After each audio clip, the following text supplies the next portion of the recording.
दोस्तों आज finally Roman Reigns and the rock का हमें फेस टू फेस स्मैकडाउन के एपिसोड में सेगमेंट देखने को मिलता है और यहाँ से दोस्तों रेसल मेनिया का जो सिनेरियो है वो क्लियर नज़र आ रहा है। और भाई साहब क्राउड क्या पागल हो गया था द रॉक और रोमन रेंस को एक साथ रिंग के अंदर देखकर। पूरा स्मैकडाउन के एपिसोड को हम इस वीडियो के अंदर कवर करने वाले हैं। तो स्वागत है आप सभी का रेसलिंग रेंजर की एक और नई वीडियो के अंदर। और बिना टाइम वेस्ट किए चलिए दोस्तों आज की इस एक्साइटमेंट से भरी हुई वीडियो को शुरू करते हैं। सबसे पहले दोस्तों हमें शो की स्टार्टिंग लोगन पॉल के साथ देखने को मिलती है। लोगन पॉल दोस्तों रिंग के अंदर आते हैं, उनको क्राउड की तरफ से बू का सामना करना पड़ता है। लोगन पॉल बोलते हैं कि मैं यहाँ पर बिल्कुल भी नहीं आना चाहता था, सिंपली वो क्राउड को चिढ़ा रहे थे। इसके बाद लोगन पॉल यहाँ पर बोलते हैं कि beast in the east, best in the west and the United States champion is Logan Paul. इतने में दोस्तों केविन ओन्स का म्यूजिक हिट होता है। केविन ओन्स दोस्तों रिंग के अंदर आते हैं। केविन ओन्स सिंपली बोलते हैं कि जिस तरीके से तुम रॉयल रंबल के अंदर चैंपियनशिप को रिटेन की हो वो ज़रा सी भी तुम्हें डिजर्व नहीं करती।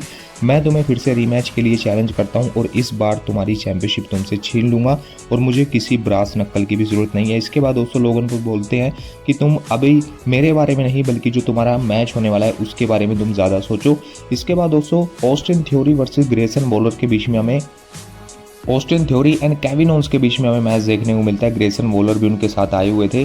दोस्तों मैच ये काफ़ी एंटरटेनिंग था। इस मैच की एंडिंग में हमें कुछ इस तरीके से देखने को मिलता है जहां पर लोगन पॉल जो है वो ब्रास नकल देने की कोशिश करते हैं ऑस्टिन थ्योरी को, लेकिन वो केविन ओन्स ही उनसे छीन लेते हैं। इसके बाद वो ब्रास नकल ग्रेसन वॉलर को भी लगाते हैं और ऑस्टिन थ्योरी को भी लगाते हैं, जिसकी वजह से जो केविन ओन्स है वो उस मैच के अंदर सिंपली इस बार विक्ट्री हासिल कर लेते हैं। इसके बाद दोस्तों हमें टैग टीम चैंपियनशिप के लिए क्वालिफिकेशन मैच देखने को मिलता है जो कि था pretty deadly versus LWO, Pete Dunne and Tyler Bate versus Angel and Humberto के बीच में मैच। ये भी दोस्तों काफ़ी एंटरटेनिंग था। इस मैच की सिंपली जो एंडिंग है वो पीट डन एंड टाइलर बेट के पक्ष में देखने को मिलती है। इसके बाद दोस्तों बेली का हमें रेसलमेनिया का जो अपोनेंट है वो देखने को मिलता है। बेली रिंग के अंदर आती हैं और क्राउड दोस्तों बेली के लिए काफ़ी अच्छा रिस्पॉन्ड कर रहा था। यहाँ पर बेली बोलती हैं कि ये साल काफ़ी डिफरेंट है और ये साल काफ़ी स्पेशल है और ये चीज़ मैंने अकेले तो करी है, लेकिन ये सब जो चीज़ें अभी मुझे हासिल हुई हैं ये डैमेज कंट्रोल की वजह से हासिल हुई है। लेकिन जो डैमेज कंट्रोल है वो पीछे से बेली के हंस रहे थे। इसके बाद दोस्तों सिंपली जो डैमेज कंट्रोल है वो यहाँ पर बेली के ऊपर अटैक करने की कोशिश करती हैं और यहाँ पर जो बेली है वो जो स्टिक होती है उसके सहारे से पूरी डैमेज कंट्रोल के ऊपर अटैक करती है और सिंपली वो चैलेंज करती है ईओ स्काई को वुमेन चैंपियनशिप के लिए एट रेसलमेनिया। और यहाँ से जो रेसलमेनिया का मैच है वो सेट हो चुका है ईओ स्काई वर्सेस बेली के बीच में। इसके बाद दोस्तों हमें Bobby Lashley and street profits versus final testament के बीच में मैच देखने को मिलता है। मैच ये दोस्तों हुआ ही नहीं था क्योंकि जो पूरी टीम थी, दोनों टीम थी वो आपस में लड़ने लग गई थी। और इसके बाद जो बॉबी लैशली है वो भी काइना क्रॉस को स्पीयर लगाते हैं और यहाँ से इस तरीके से जो ये मैच है ये शुरू होने से पहले ही एंड देखने को मिल जाता है। इसके बाद दोस्तों हमें टिफनी वर्सेस मशीन के बीच में मैच देखने को मिलता है। ज़्यादा कुछ इस मैच के अंदर बताने के लिए नहीं है क्योंकि सिंपली जो टिफनी है वो इस मैच के अंदर सिंपली विक्ट्री हासिल कर लेती हैं।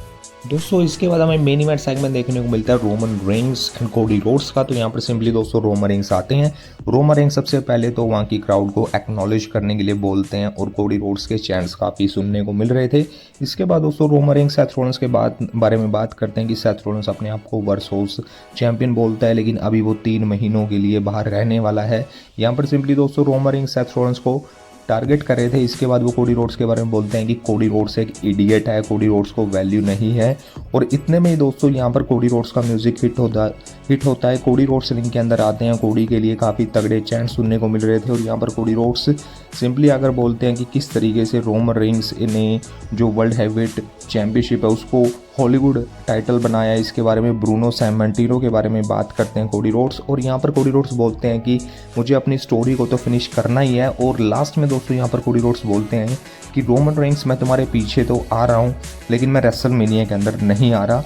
और इतने में दोस्तों ये सुनने के बाद क्राउड काफ़ी अपसेट हो गया था, लेकिन तभी दोस्तों क्राउड खुश हो जाता है क्योंकि द रॉक का हमें म्यूज़िक सुनने को मिलता है। और भाई साहब जब रॉक का म्यूज़िक हिट होता है तो रोमन रेंस के कान खड़े हो जाते हैं और द रॉक आते हैं रिंग के अंदर। कोडी रोड्स और रोमन रेंस जो है वो द रॉक को देख रहे थे। रॉक एंड कोडी रोड्स एक दूसरे को स्टेयर करते हैं, इनके अंदर हैंडशेक करते हैं और इसके बाद जो द रॉक है वो कोडी रोड्स के कान में कुछ बोलते हैं और इसके बाद कोडी रोड्स और द रॉक हक करते हैं और कोडी रोड्स वहाँ से चले जाते हैं। लेकिन रॉक एंड रोमन रेंस इसके बाद आमने सामने थे। एक कोने में द रॉक खड़े थे और एक कोने में रोमन रेंस खड़े थे। दिस इज ऑसम के चैंट सुनने को मिलते हैं, रोकी के चैंट सुनने को मिलते हैं और दोनों ही सुपरस्टार धीरे धीरे एक दूसरे के पास आते हैं मिडल ऑफ द रिंग। और इसके बाद जो स्मैकडाउन का शो है ये ऑफ एयर चला जाता है और यहाँ से दोस्तों ऐसा लग रहा है कि अब रेसलमेनिया के अंदर हमारा जो ड्रीम है the rock versus Roman Reigns का वो फाइनली फुलफिल होने वाला है। तो कमाल का हमें स्मैकडाउन का आज का शो देखने को मिला।